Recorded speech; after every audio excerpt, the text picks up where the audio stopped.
అదనపు డిస్కౌంట్స్ ఇస్తామని ఇప్పుడు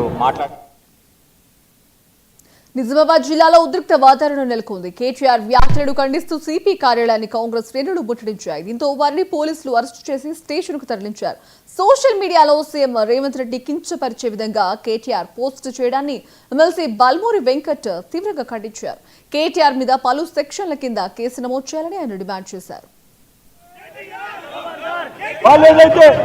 గౌరవ ముఖ్యమంత్రి రేవంత్ రెడ్డి గారి గురించి కూడా అనుచిత వ్యాఖ్యలు ఒక పోస్ట్ చేయడం జరిగింది.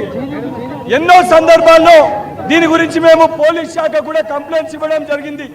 ఈరోజు ముఖ్యమంత్రి గారి పైన పెట్టిన పోస్ట్ ద్వారా తెలంగాణ రాష్ట్ర వ్యాప్తంగా ఉన్న యువత అందరూ కూడా, విద్యార్థులు యువకులందరూ కూడా వాళ్ళ మనోభావాలను దెబ్బతీసి గౌరవ ముఖ్యమంత్రి రేవంత్ రెడ్డి గారి గురించి మాట్లాడిన మాటల పట్ల అందరూ కూడా ఆవేశంతో రోడ్లెక్కే పరిస్థితి ఉంది. సో పోలీస్ అధికారులకి ఈరోజు మేము విజ్ఞప్తి చేస్తున్నాం. నిజామాబాద్ ఏదైతే జిల్లా పరిధిలో జిల్లా అధ్యక్షులు అదేవిధంగా జిల్లా పరిధిలో ఉన్న నాయకులందరితో కలిసి నిజామాబాద్ సిపి గారికి ఒక కంప్లైంట్ కూడా ఈరోజు మేము ఇవ్వడం జరుగుతుంది.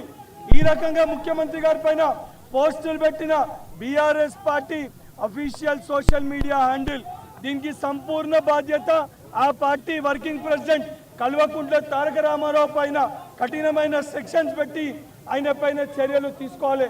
తీసుకోకపోతే ఆ పోస్ట్ పైన రియాక్ట్